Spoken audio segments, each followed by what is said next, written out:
is virtual, right? Yeah.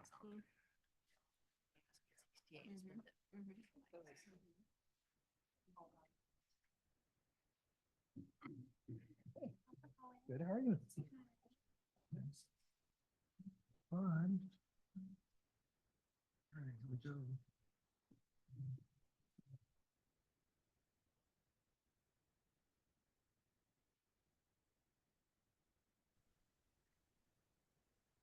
You kept looking. I'm like, what are you looking at? Hi, Steve.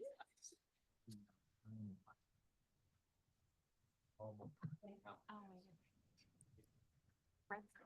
I need to get better. I moved everything. Yeah. Okay. It's easier to organize. I'm ready. I'm doing it. Call to order our regular city council meeting for February 25th, 2025. Please join me for the pledge of allegiance. I pledge allegiance to the flag of the United States of America, to the republic for which it stands, one nation, under God, indivisible, with liberty and justice for all. Thank you. Welcome, everyone. Roll call. Kelly.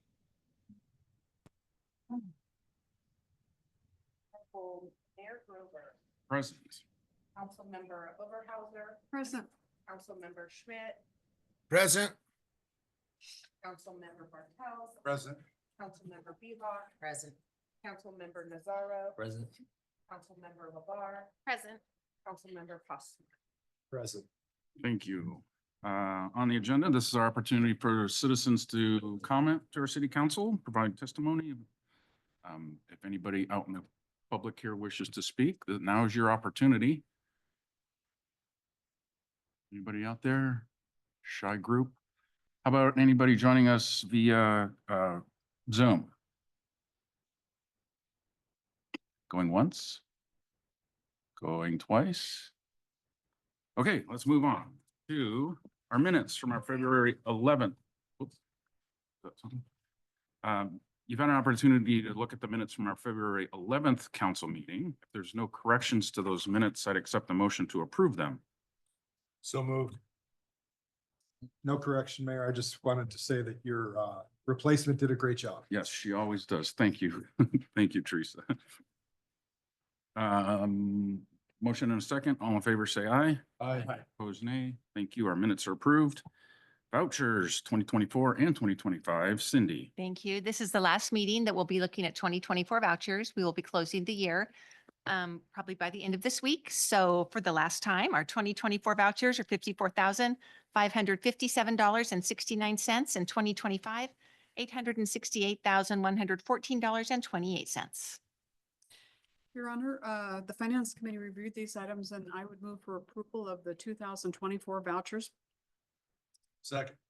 Thank you. I have a motion and a second to approve the 2024 vouchers as presented. Any questions for Cindy? All in favor, say aye. Aye. Opposed, nay. Thank you. 2024 vouchers are approved. Your Honor, we also reviewed the 2025 vouchers that I would move approval for those payments. Second.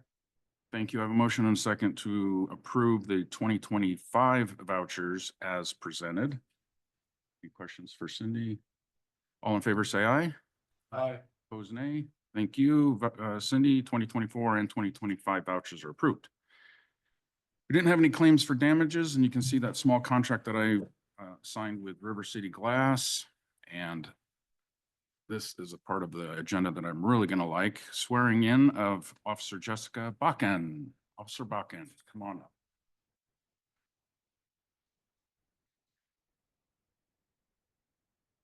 Put you right at the top of the agenda. And I think We'll go right Shelley up will front. go ahead and swear you in. I'll introduce you a little bit too. I'm gonna give you the microphone. Okay. I didn't. I'm gonna have you turn a little bit Okay. though, so Okay. they can see Yeah. you Okay. too. Hello. No, just face me. Okay, okay. Raise your right hand. I state your name, I, Jessica Bakken, do solemnly swear do solemnly swear that I will Constitution of the United States that I will support the Constitution of the United States and the Constitution and laws and the Constitution of the laws of the state of Washington of the state of and Washington the city of Cheney, and the city of Cheney, and I will faithfully discharge and I will faithfully discharge the duties of police officer the duties of police officer to the best of my ability. to the best of my ability. Just need you to sign. Okay.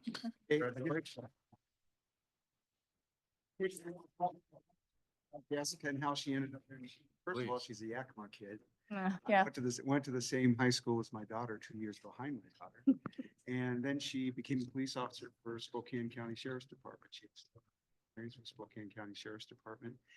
She was looking for a change to a community that she could kind of call home, and Cheney is the perfect place for her. So she's been with us now. She's finished her field training program. We don't normally want to introduce them before they get through their field training program because sometimes they don't make it. But she's been remarkable. She's a remarkable addition to the team, and we're lucky to have her. Thank you.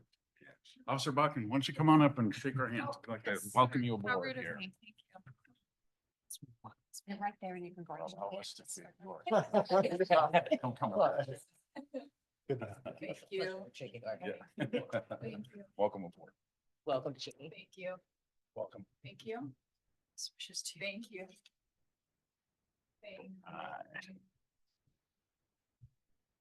Okay.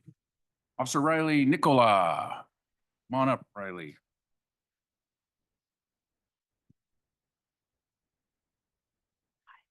I'm gonna give you that. Okay, so I state your name, I, Riley Nicola, do solemnly swear do solemnly swear that I will support the Constitution of the United States that I will support the Constitution of the United States and the Constitution and laws and the Constitution and laws of the state of Washington and the city of Cheney, of the state of Washington and the city of Cheney. and I will faithfully discharge And I will faithfully discharge the duties of police officer to the best of my ability. the duties of police officer to the best of my ability. Thank you.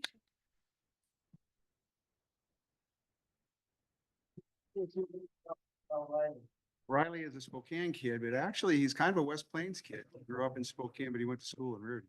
Oh. And he went to college down in Fort Collins, Colorado. I know. He was a new hire, so he was hired in May, got out of the academy in September, went through the field training program, did remarkably well. And he's been a big asset to the department. Thank you. Regina.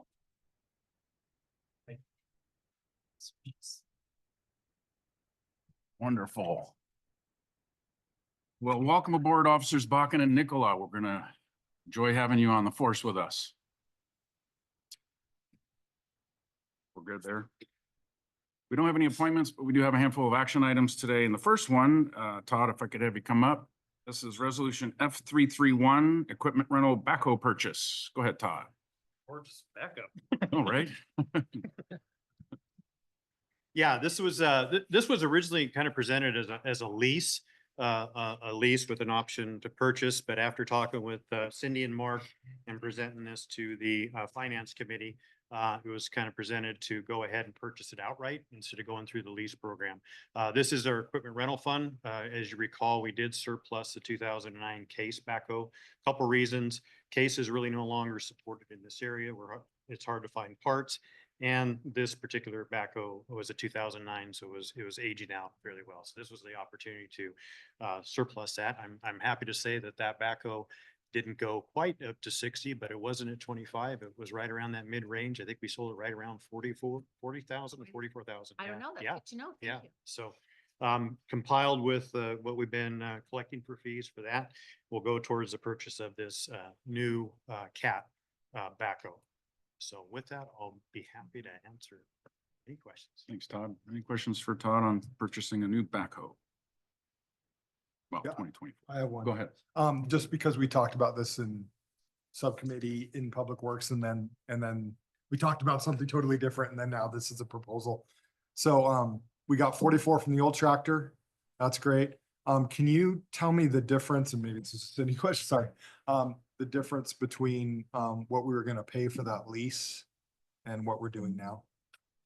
Per month, like what's the budget difference there. Yeah, the backhoe, for lease, they were shipping an annual, don't quote me on this, was just right under $28,000 a year.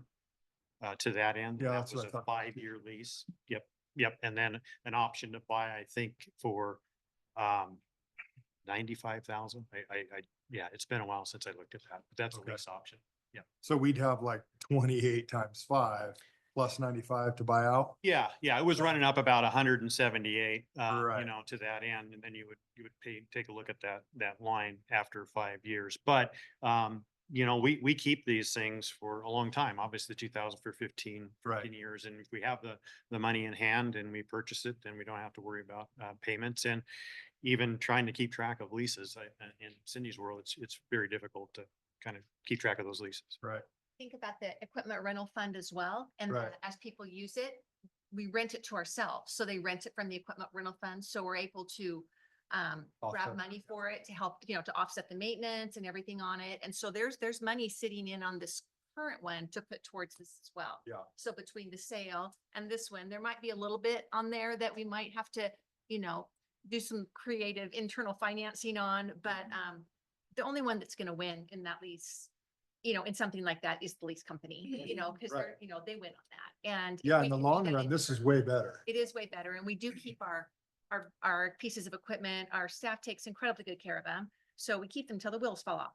Right. And so we will get a lot longer than what this lease would have been out of this piece of equipment. So that was my next question. The bulk of it will come out of the rental fee. So we have a bunch saved Okay. already that will go towards the new one. Plus we have the surplus. So all that will be there. Then any extra money that they need. I have some just general money in equipment rental. We'll use that for that. And then we will just set the daily rate to use this piece of equipment to where it can start to pay all that back. Sweet. Cool. All right. Thanks. Cindy. Any other questions for Todd? So move. Second. Thank you. I have a motion and a second to approve resolution F331, the purchase of the equipment rental backhoe purchase. All in favor, say aye. Aye. Opposed, nay. Thank you, Todd. Resolution F331 passes. Resolution F332, this is the Water Department excavator purchase. Go ahead, Todd. Same thing. We talked about a lease. I presented the lease and at that time, we were looking at the revenues of the water department. It didn't really reflect the money that I was spending on the ARPA money as far as towards the end of the year. So when we kind of took all that ARPA money and put it back in the water, we do have kind of a healthy fund in the water department. So again, this is just an outright purchase for the water department. We rented one last year. We were able to do probably 15 to 20 water leaks. We did replace a couple of fire hydrants. Our crew is out there when they have that piece of machinery. That is it will pay for itself. We pay anywhere from 10 to 15,000 per water leak if we had to go out and hire somebody to do these water leaks. And we did get some estimates on hydrant replacements anywhere from 10 to 17,000. Our worst fire hydrant that we had to deal with was up by the clinic. And our cost came in right about 7,500. So if we are on track to do 10 fire hydrants, we're going to save the money and we're probably going to pay for this thing probably the next couple of years just because we utilize it. It doesn't sit in the shop, so it will get a lot of use to that. So I'll be happy to answer any Thanks, questions. Todd. Any questions for Todd on excavator purchase? I would make a motion that we approve F332. Second. Thank you. I have a motion and a second to approve resolution F332, the purchase of water department excavator. All in favor, say aye. Aye. Aye. Opposed, nay. Thank you, Todd. Resolution F332 passes. Mr. Marks, resolution F337, light department meter tech vehicle purchase. Go ahead. Evening, Mayor, evening, council. This is a discretionary item that was funded for 2025. However, we only funded $45,000 because we were only looking at gasoline powered vehicles. But to be in line with the state's Climate Commitment Act, they wanted municipalities to go green. So we switched to go to an EV vehicle and we found one on state contract.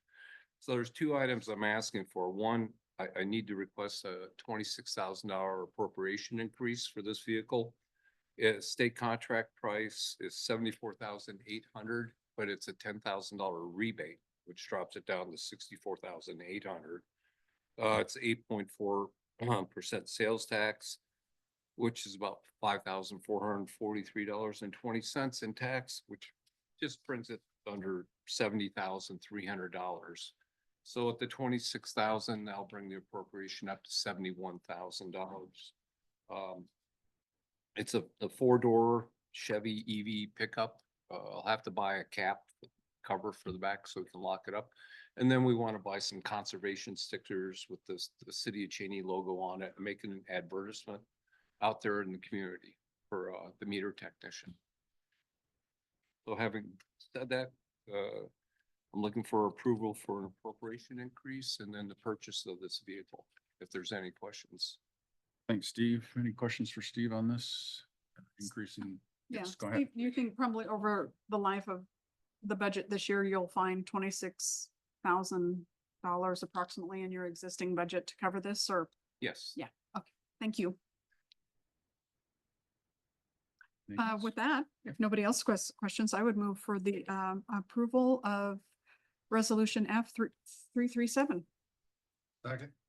Thank you. I have a motion and a second to approve resolution F 337, the Light Department meter tech vehicle purchase. All in favor, say aye.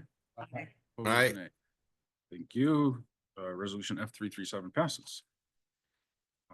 And Steve, you're up with resolution F 338, the Zipley lease agreement amendment. Yes, this is an A lot of work amendment went into this. to the agreement for a 6-month lease, which is followed on by option month to month.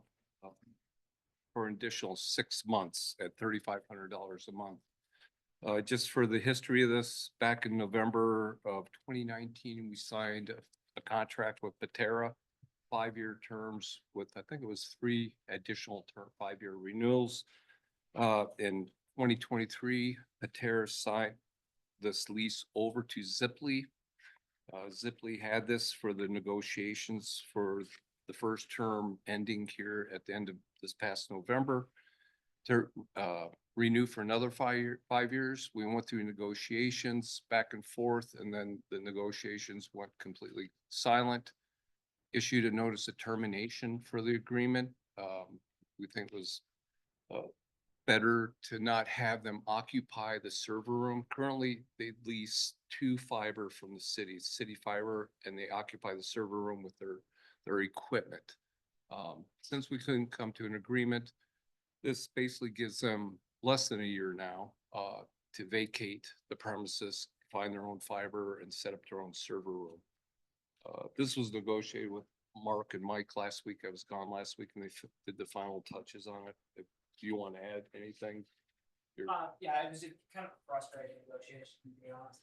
When we entered into this agreement with Patera, there was an understanding that we stood to gain a percentage of their revenue. And simply just basically said, we're not gonna do that. So we said, well, okay, then let's look at the lease of the 2 fiber and the rent for the infrastructure in the room. And they lowballed us. Then they went, like Steve said, and they kind of went dark. And we were like, well, you know, you have a duty to mediate this thing. And so that's when we worked with Mike to send them a letter of termination. That raised their attention a bit. Came back to the table. Negotiation really didn't go anywhere. And so we basically, I think, ended at the resolution we're at now, that they'll look for, you know, their own building, their own space to put their technology in and find their own fiber, and that frees up 2 more fiber for us to our thing. So in the end, I think we both win. The fact that Zipley may be acquired by another Canadian company, there's a lot of uncertainties out there as well. You know, we do not have a large server room. Not sure that we could accommodate their growth anyways without some cost to the city. So at the end of the day, I think this is probably the deal that's in the best interest of both parties. Yeah. Thanks, Mark. Any questions? Yes. I have a quick question. I know I sat in as a sub for part of this discussion at the committee meeting, but just, and I may have missed it in the amendment, but is there something that states like after 6 months, if they don't remove their items, does like the lease cost go up? Like, are we, if we're trying to get them to move, I'm just worried they're gonna start dragging out their feet again. Basically, Trying to be you know, we have the initial 6 months. Mhm. Their intent is, I think, to get everything out there in 6 months. And they Okay. have the option for another month by month for another 6, but at the end of the, Okay. at the end, it's the end. We do have some language in the contract about, you know, making sure that, you know, we inspect, make sure everything gets out, there's no damage, you know, that sort of thing. So, Mike was very important to that discussion, making sure we were covered in the city's, but we Okay. don't, we're not left hanging, Sure. you know, having to pay for, you know, repairs or something in this case. And the original terms of the lease with Patera that was assigned to Zipley, those are all still in effect, except as modified by this. That original lease does have, you know, talks about what happens at termination, what happens to their stuff. If they've made improvements or attachments, they can become our property if we want them. So there is a process in there. That's a good question. Anything else? Any other questions for Steve, Mark, or Mike? Your Honor, this is, as Danielle mentioned, we talked about this at Public Works, I think, a few times, and we appreciate all the hard work from Steve and Mark and Mike on this. So it is what it is, but I think it's good as it is. And it's gonna get us down the road. So I would make a motion to approve resolution F338. Second. Thank you. I have a motion and a second to approve resolution F338, the amendment to the Zipley fiber lease agreement. Any final questions, comments? All in favor, say aye. Aye. Opposed, nay. Thank you, Steve. Resolution F338 passes.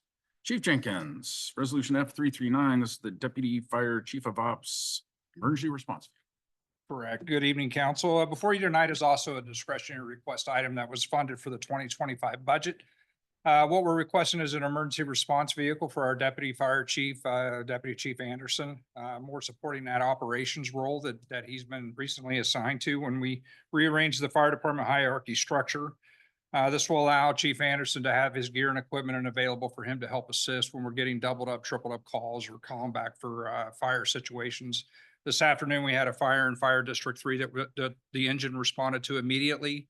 Myself and Deputy Chief Heck stayed behind to help protect the city. And Chief Anderson was able to jump in one of the support rigs, but he didn't have all his gear and equipment, so he could go out with the crew to support the crew. Something that's actually required by our federal fire law standards, if you will. NFPA requires us to send what we call a safety officer anytime we send our firefighters into another jurisdiction to support our team, to make sure that they're operating safely. So found a really good deal under the National State Bid website for a Chevy Silverado. Chief Anderson has a lot of great qualities, so I won't hold it against him that he selected a Chevy over a Ford, but they promised just via email that if we're serious with it, then they'll give us a $6,000 discount on their brand new 2024 model that they have on the lot, just because they need to move the 2024s off the lot to make room for the 2025s that they're getting in. So we originally allocated $90,000 for the complete upfit and build out to make it into an emergency response vehicle. We feel really confident that we're going to come out under the $90,000 earmark.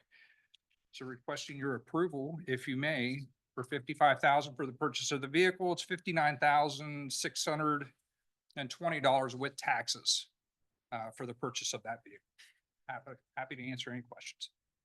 Thanks, Chief. Any questions for Chief on this? Go ahead. Comment. We've talked about this extensively in public safety meeting, and Jeff's actually been using his personal vehicle quite a bit. So I think this is a good option for us to get him in a vehicle where he has all the equipment that he needs to respond to calls in our city and keep our people safe. So I think this is a good idea. So if there's no other questions or comments, I would like to motion to approve resolution F339. Thank you. I have a motion and a second to approve resolution F339, the emergency response vehicle purchase. Any final comments or questions? All in favor, say aye. Aye. Opposed, nay. Thank you, Chief. Resolution F339 passes. Chief Bechtel, resolution F340 is a police car purchase, patrol car purchase. Yes. Ladies and gentlemen from Getting council. a lot of Mayor. vehicles today. This is a discretionary item for two replacement vehicles. It is we've got two, the bid was at 50,448. It came in at the bid, the final bid is at plus tax, so there's another 4,000 on it plus tax. So the total amount for the quote was $55,038. And again, this is to help replace some of the aging vehicles that we have. We just had one of our cars in the Sally Port for over a month getting replaced, getting parts replaced and everything. So I'm asking for the council's approval for us to purchase two pursuit rated Explorers, Interceptors for use in the city of Cheney. Thanks, Chief. Any questions for Chief Bechtel? If there are no questions, I would move approval of resolution F 340. Second. Thank you. I have a motion and a second to approve resolution F 340, the purchase of two patrol cars. Any final comments or questions for Chief? All in favor, say aye. Aye. Opposed, nay. Thank you, Chief. Resolution F 340 passes. And you're still up with resolution F 341, the camera system purchase, block camera system Yep. purchase. Thank you very much. This is also a discretionary item where we are asking for the purchase of the service of the flock camera system that's going to be associated or connected to the real-time center, which is located in the Spokane County Sheriff's Office. This agreement is for a ongoing agreement. So the first year it's 28,200, which is actually a little bit less than what they quoted out for. And then it automatically renews unless one of the parties decide that they don't want to do it anymore, and they give 30 days notice. But the first year is expensive one, $28,200 for the purchase and use of 8 cameras strategically located throughout the city to optimize our ability to see who's coming and going and help identify potential criminals. So I'm asking the council to approve the resolution to purchase the cameras. Thank you, Chief. Any questions for Chief on resolution F 341? Go ahead, Jack. Did you read through the terms and conditions I before you did. signed the agreement?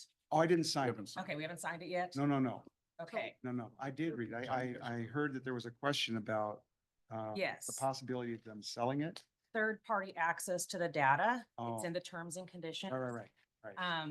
Yeah, my question is like, why are we paying for the privilege to sell our data to potential other companies, not just Flock? Because it specifically states in there that third parties, they have the discretion to potentially share I information. don't know if they sell it, but there's the third party acquisition could be for the national database. Well, they specify the national database separately, and then they specify non-specific third party. What we can do is we can do a little research on that to make sure that something like that, we're not selling the data, or if they are, to whom and what that entails, because really, I don't know. Yeah, and then my next question is data retention. I didn't see anywhere in the agreement or the terms and conditions where it specifies how long they hold on to the data. It is held at the real-time center for 30 days. But I'm talking about Flock themselves as 21 days. for Flock, okay. Is that a reasonable length of time to hold on to our data? Because this isn't just like license plates, they're taking fingerprints of the cars too, right? They're looking, it's in the Oh, agreement. yeah. The physical description. Of the car So doesn't have they're to be collecting less- data on even just like Yeah. marketing stuff, like the makes and models of the vehicle. So it's Yes. a big part of my concern is Uh, the marketing of our data without us getting anything back from that or the citizens being able to consent to the selling of their data. I think the potentially. 21-day rotation rate is reasonable. Many times crimes aren't reported for a long time. It's just to have that data available to us within a 21-day span. Sometimes 21 days isn't enough. I think that's a reasonable amount of time to be able to access that data. But the question about giving it to a third party, I don't know. Yeah, that I would like more information on, please. We could do that. We could go back and do a little bit more research before we take action on this. If you'd like. So we can table that for a future council meeting, unless, what, do you have, anybody else have any other questions about it? That's a good question, though, Jeff. Yeah. I appreciate that. So we'll do that with resolution F 341. We'll table it with the, I guess, request to do some more research on that. Okay. To get back with us. Okay, thank you, Right. chief. I appreciate that. Thank you very much. Maybe Yeah. just a general comment. I mean, I'm definitely for flock cameras. Sure, I think it's a absolutely. great tool. I think it's a regionalized tool that's gonna help our police officers. So definitely for them getting. flock cameras. Absolutely. Concept's fine. Yep. We'll do the research and bring it back. Yeah, Thank we you. I can really bring that back. appreciate that. Of course. Okay, we do have an ordinance, and Todd, I think you're presenting this one. This is ordinance Y 84. It's the amended zoning map and comprehensive plan. And, Right. and we're only asking for first read today. Screen is not up. Nope, signed out.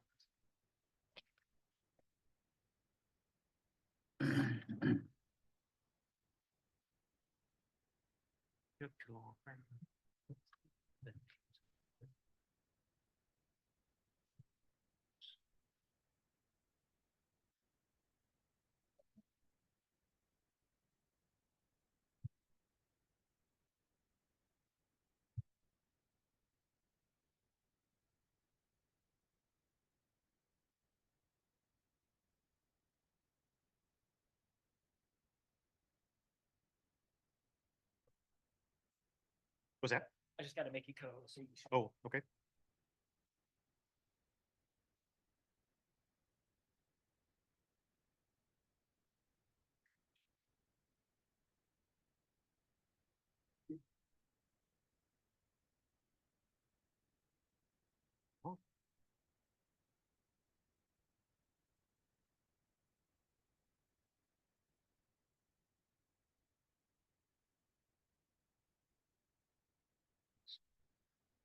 Reduce this.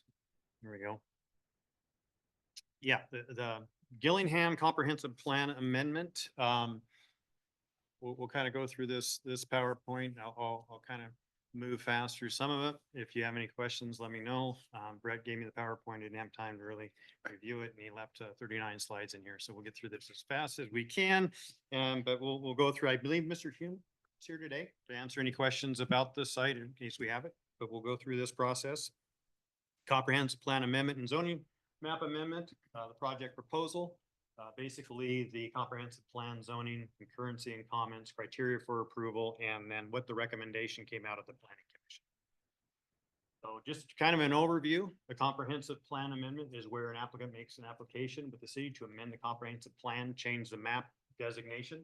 And then a zoning map amendment zone change is where the applicant makes to amend the zoning map. So basically on this particular one, we're taking a look at a piece of commercial and we are recommending a change to an R3 status.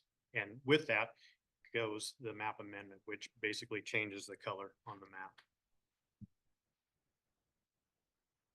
If approved, it must be based on defined set of criteria as outlined in the zoning code, requires a public hearing, the legislative action. It was presented to the planning commission and it is now here as a final decision for council. And it may include specific conditions of approval to mitigate any impacts as we move forward. To review the planning commission's recommendation, that's what we're here tonight. The planning commission approved and recommended consideration for it. Is based on facts and findings, again, take into consideration any public testimony that is provided. We didn't have any testimony at that. We did receive one letter after the planning commission. I believe it's in your packet. Chapter 23030 CMC outlines a process for it. Both the comprehensive plan amendment and zoning map require a public hearing, which the planning commission conducted, with the final decision being made by city council.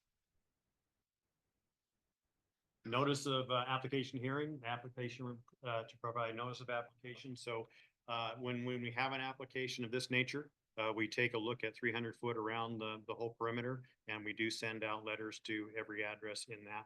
And then also we posted the notice in the pre-press.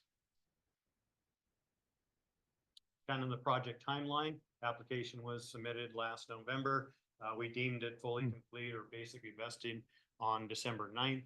Which gives us 100 days for issuing a decision, which is basically April 9th. We're kind of right on track. We're only asking for the first reading of the ordinance tonight, and then if we have to, so we would go right into March and in order to meet that deadline.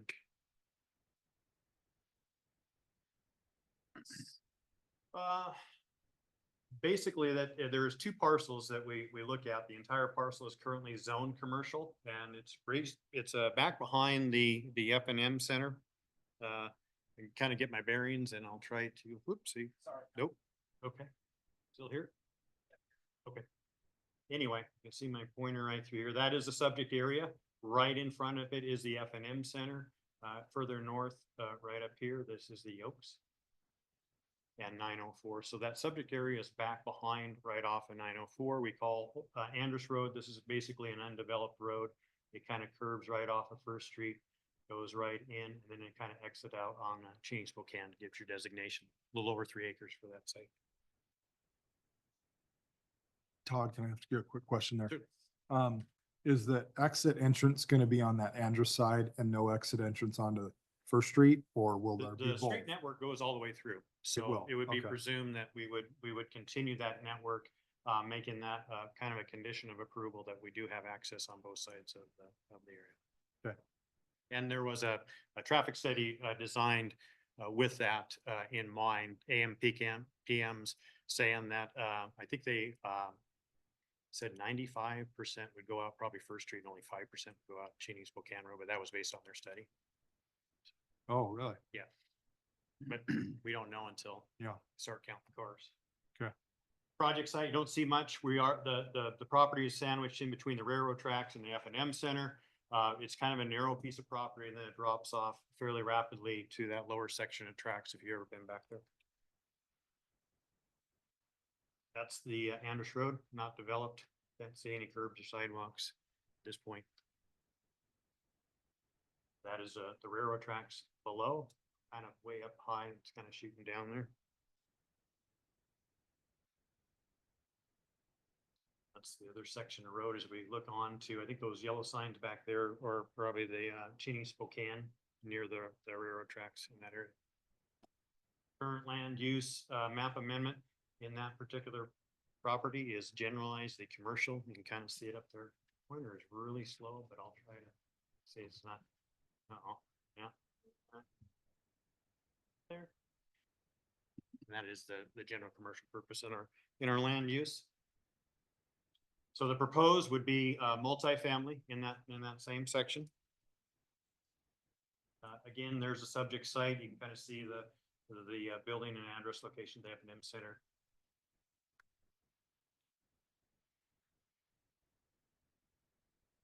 Is being asked to be designated an R3H. And this came from the proposed site plan. It's not really set inside as a conceptual plan. Basically what you see is you have 4 building blocks right back through here. Each building has a number of units totaling 96. Again, this is just proposed. It's not been submitted yet. Looks like the parking majority is out front and they reserve more parking on both ends of the required parking, as you all know, in our code is 1 parking space per bedroom. So based on the calculations of that would be during the building process. Plans and goals. I'm not a planner, but I'll try to go through some of these. Grow and sustain. These are the goals within our comprehensive plan that we identified. So basically what Brett does is that he takes a look at the comprehensive plan, develops any goals, any conflicts. So he reviews all of this and then he picks out those goals, grow and sustain the balancing and keep Cheney neighborhood safe, vital. Plan, establish types, quantities, lands. I won't go on and on, but kind of see all of those involved. Community of Cheney, all local government planning, and maintain and improve provisions for affordable, efficient community services in Cheney. Zoning history, 1980, the site was zoned C2 general commercial. The site was brought into the city in 1980 and was initially retained as a vacant land behind the F&M Center. We don't really know how it became the commercial zone. It was applied to the site facility as a commercial development. So it was just a chunk of land. It's never been developed. It's just always sat there for years since, well, actually since 1980, so we brought it in. Real no interest in it. Obviously not in the commercial side of it, but now we have a developer that wishes to put a multifamily in that neighborhood, that area.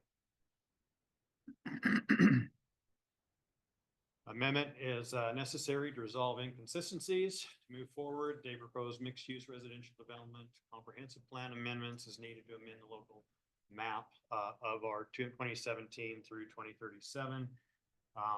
The applicant is also amending the zoning map where there will be, would be inconsistencies between the comprehensive plan and the zoning map. So if we, amend the comprehensive plan, we gotta amend the zoning to that end. So that's why we have two parts that we have to go through.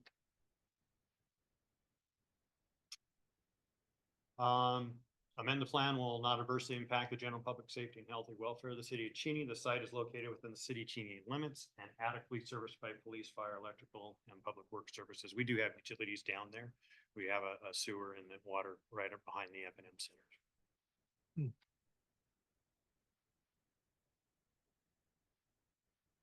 Redevelopment of the site has been discussed specifically, and the comprehensive plan was adopted in 2017. The last 5 to 6 years, community has seen an increased need for housing, and we understand that there is a housing need out there. And with that, it minimizes the impact of expanding the urban growth area, which is the 200+ acres that we have down south. City currently has 200 acres of undeveloped land down south. Much of the land is difficult to develop in that area due to basically critical areas. Redevelopment of this site gives the city a chance to better figure out to modify the EJ during the upcoming comprehensive plan. So we will be having that discussion. And here again, when you talk about the comprehensive plan, land that really is not moving, I think that's the bigger discussion that we need to kind of take a look at. The proposal necessary for protection of aquifer. Proposal necessary to maintain existing levels of service in existing urban and suburban developments.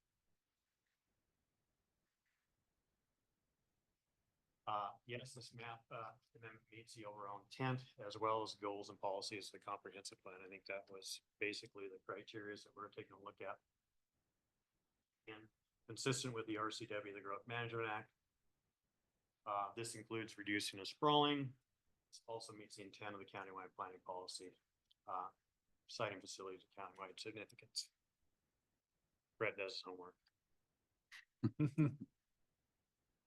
Comprehensive plan amendment is approved. The parcel is located in the northwest south, would still have a designation of commercial. So when we lay down those residential units, they still have access all around for commercial. So, and that development is considered complementary to the commercial areas. Of facility infrastructure, transportation are present or near the site. And the comprehensive plan already addresses these infrastructure needs. Proposed amendment is completely complementary and compatible with the adjacent land uses of surrounding the environment. As proposed, the site would complement the land use to the northwest and south. Yeah, we don't know of any known agricultural resource land significance. There are some trees on the eastern portion of the parcel that would be addressed. I don't know if they'd be taken down or just put into that, but we would address those in the critical areas and planning site and under plan review.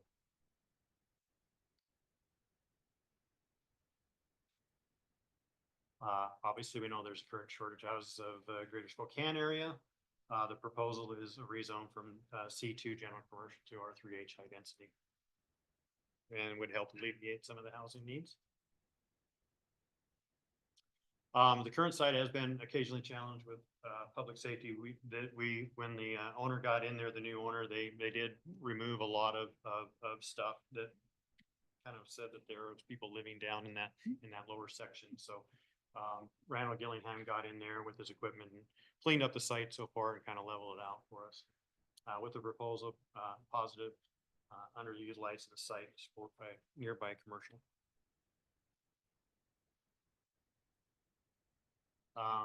Calling out the goals of 1718 amendment would meet the policies. It was, I guess the initial designation general commercial as it was kind of adjacent to First Street. We just don't know how it just became commercial and not really a residential status.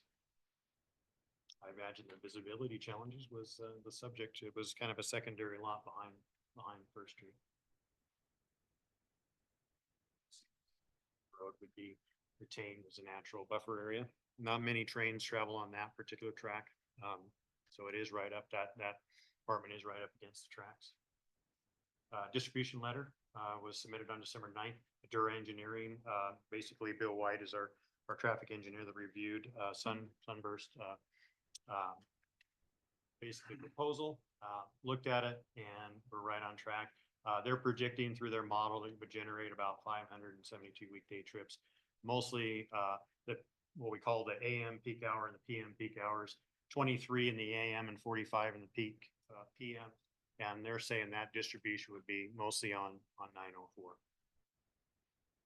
Applicant and the city we would work to finalize the improvements at Banders Road, both on to First Street and also Cheney Spokane Road. We do have on our development that we do half street designs in this particular development. And what half street means is curbs and sidewalks on that side, half the street, plus another 12 foot. So it's almost a full profile, but that's kind of in our design manual that we do a half street, which considers the other lane on the other side.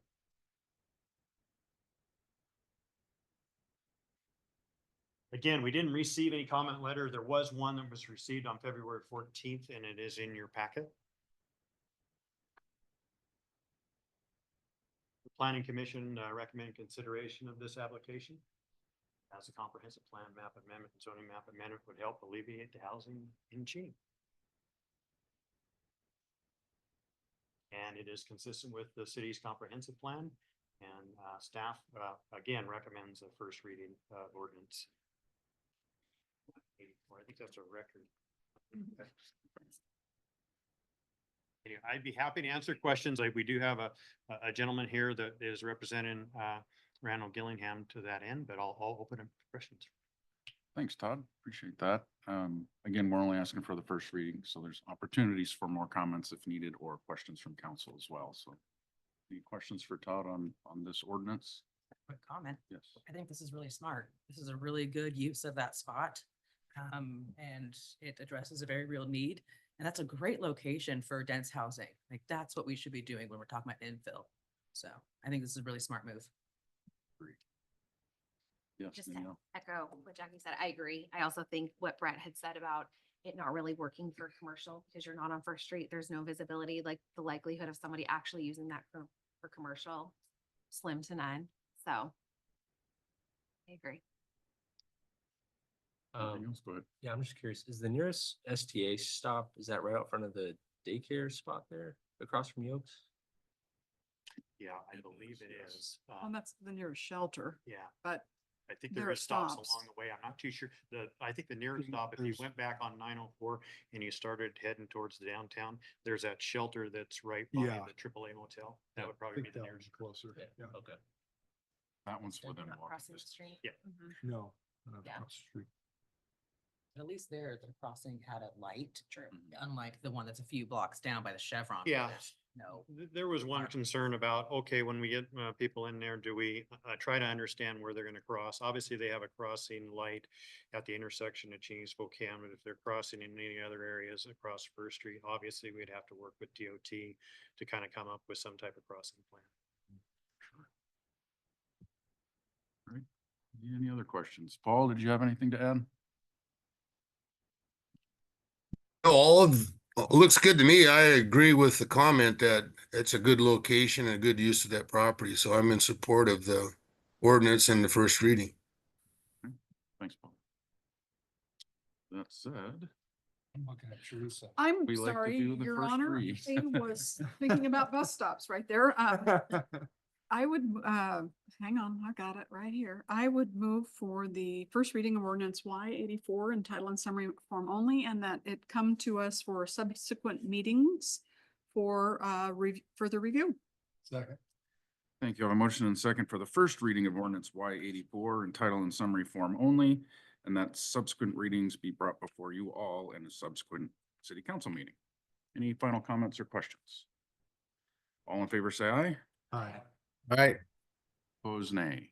Shelley, an ordinance amending the comprehensive plan map and zoning map establishing high-density multifamily residential R-3H on land located between the F&M Shopping Center and railroad tracks, providing for other matters related thereto and setting an effective date. Thank you, Shelley. And we will reconvene at another council meeting to continue that discussion. And that concludes action items, but Mark, did we have a staff report? A couple of them? We have two. Okay. Start with Todd, talk about the hydrant flushing program. Mark, I'll let you take, that map is small. I apologize for that. We are going to start next week with our flushing program.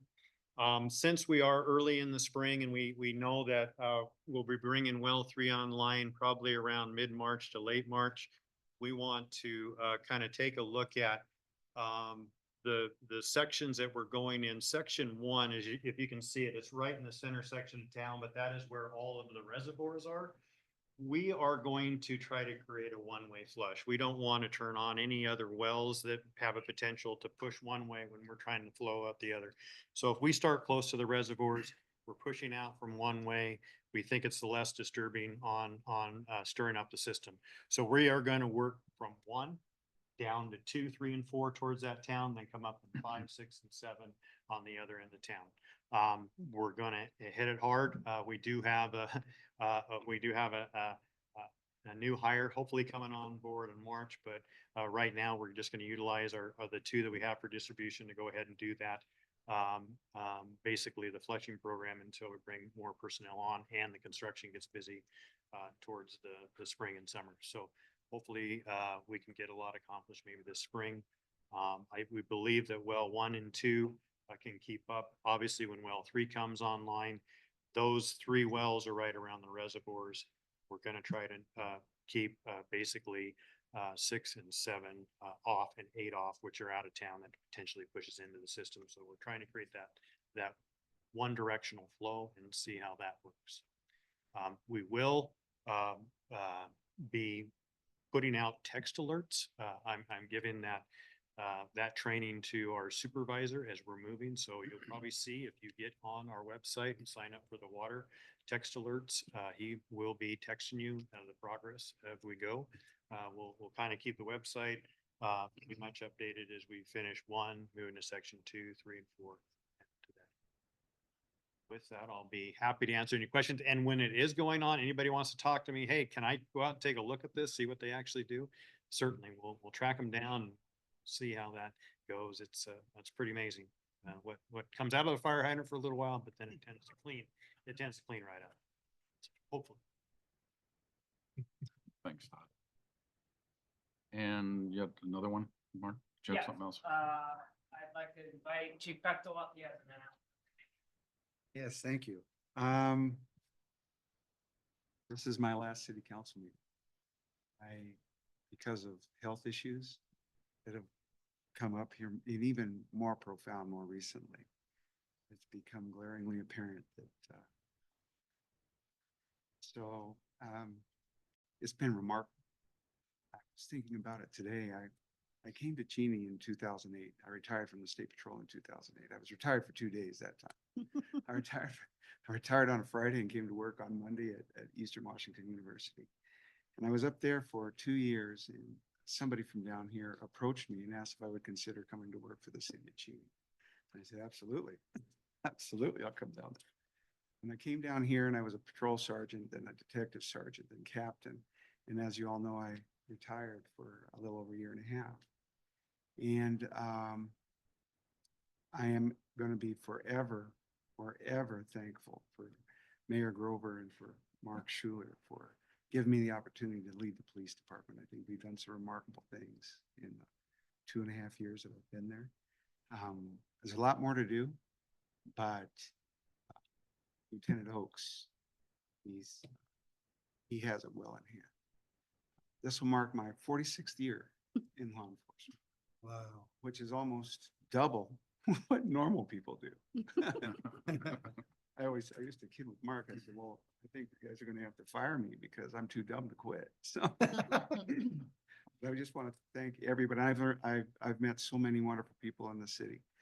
people who I would consider to be my friends, and I will miss it, but I won't be a stranger because I'll still come out here on rodeo day and in the May Fest, and maybe I'll get an opportunity to actually enjoy some of those things instead of working those things. So with that, I just want to say thank you for the opportunity. It's been a remarkable journey. Thanks. Chief, you were the right person at the right time. Yes, yes. You, on behalf of the citizens of Cheney, thank you for serving them so well. You really did a phenomenal job.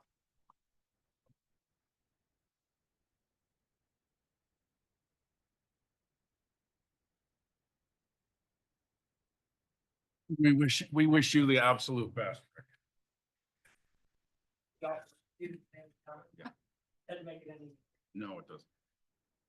just behind the scenes, nobody understands probably what the work he did to get us in the right direction.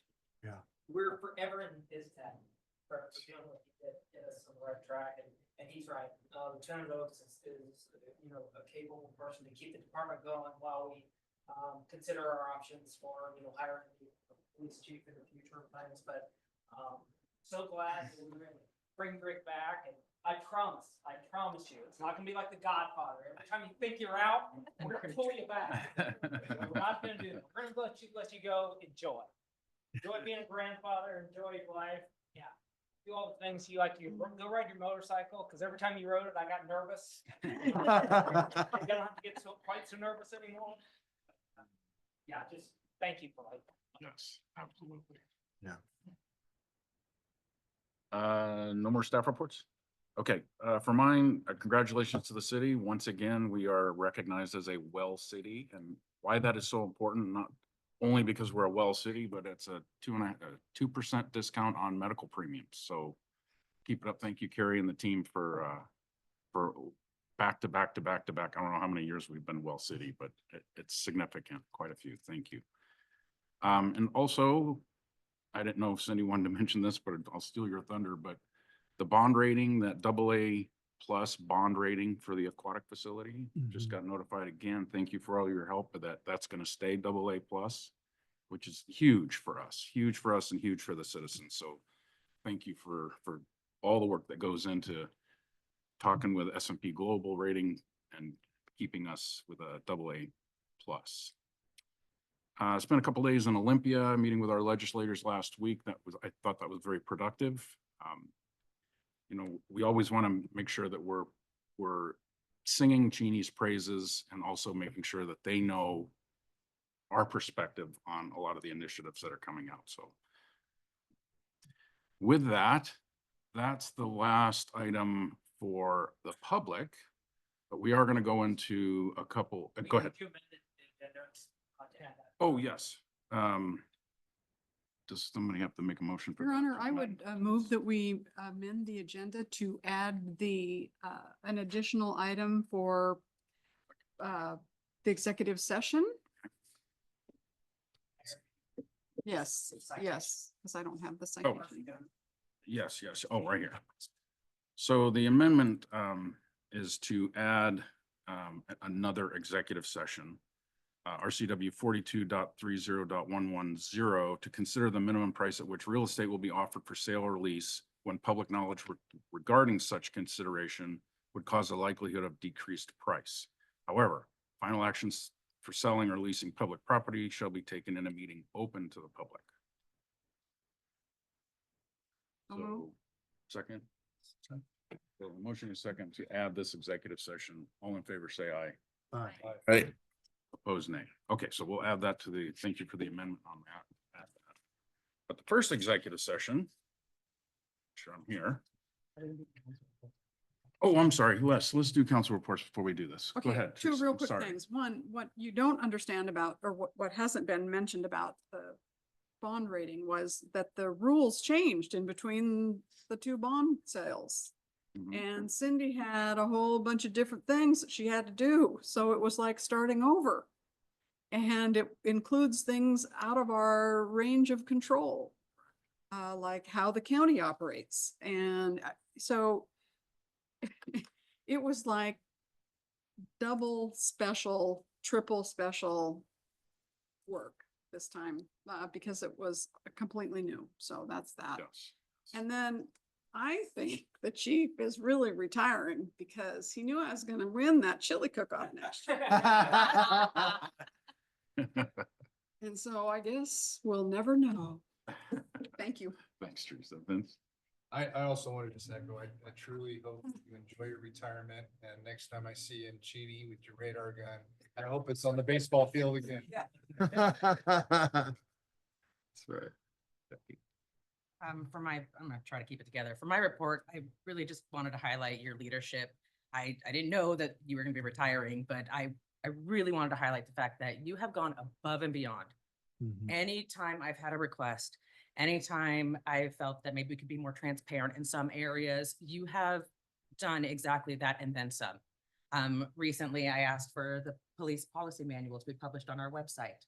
When we found out that no, it hadn't been published yet, you dropped everything to make sure that it was done that day. And we're beyond thankful for your leadership, and I have full faith in Oaks and being able to fill some big shoes. But we truly are a better place and a better community because of your leadership. And I just want to thank you for that. Thank you, Jim. Yeah, I'd probably get emotional if I talk too much, so we're gonna miss you a lot. Danielle? Gonna reiterate, I guess, everyone else, but I just want to say it's been so wonderful to get to know you over the last year. You're just a phenomenal human being, and I just want to thank you for your dedication to Cheney. Yeah. Mark? It's hard going last. Well, Paul, I'm gonna Right, get to yeah, Paul here. right, Paul, yeah. Well, the definition of a great leader is that people want to follow you. And the thing that we've had over the past couple of years, is everyone at the department wants to follow you because you're a great man. And so I just want to say thank you from all of us as well. You stepped into a very difficult situation and you handled it impeccably with great character and great integrity. And it's exactly what we needed. And we are going to miss you a lot. And we're also thankful that you're a great trainer, because we can see that you've been doing a great job with Mr. Oaks because he's needed it. And so and you've done a phenomenal job. And I think Chris would attest, it's going to be tough without you, but he's up to the task. Thanks, Mark. Paul? Thank you, Mayor. Yeah, same here. I just wanted to congratulate Chief Bechtel on a great law enforcement career. 48 years, man. We will not see that anymore. That's just a phenomenal dedication to serve, and it is very much appreciated. And as you heard from everybody else, you're going to be missed, but best wishes to you, and just take care of yourself and know that you did a great job for us. Thank you. So happy you answered that phone call. Thank you. Yeah. Well, thank you all. Again, so that concludes the action items, but we are going to go into executive session. The first one, executive session per RCW 42.30.1101I to discuss the legal counsel matters relating to agency enforcement actions or to discuss agency litigation or potential litigation. And we're going to ask Mark, Mike, Shelley, and that's, and who else? Fire Chief. Fire Chief Jenkins, Yeah. yes. And that's, Todd's, yeah, Laura well, and Todd's. Todd too. Okay. And so we're gonna go into executive session for 10 minutes. And as soon as everybody clears out, we'll go ahead and kick this off. Mayor, you have to wait. A specific time. Okay, let me do. It'll be 7:12. So starting at 7:02, we will get out of this at 7:12. Are you expecting any, That fast? Mayor, are you 10 minutes. anticipating any action? No action after this. Oh, Fair. and Okay, Can we 7:37. do a We're gonna go ahead and go back into open public Quick break? meeting. I've never, Huh? Quick break. yeah, I don't know. Sure. Yeah. Yeah, you guys want a couple minute break here real quick just to hit the head, or you have to? Go ahead, Mark.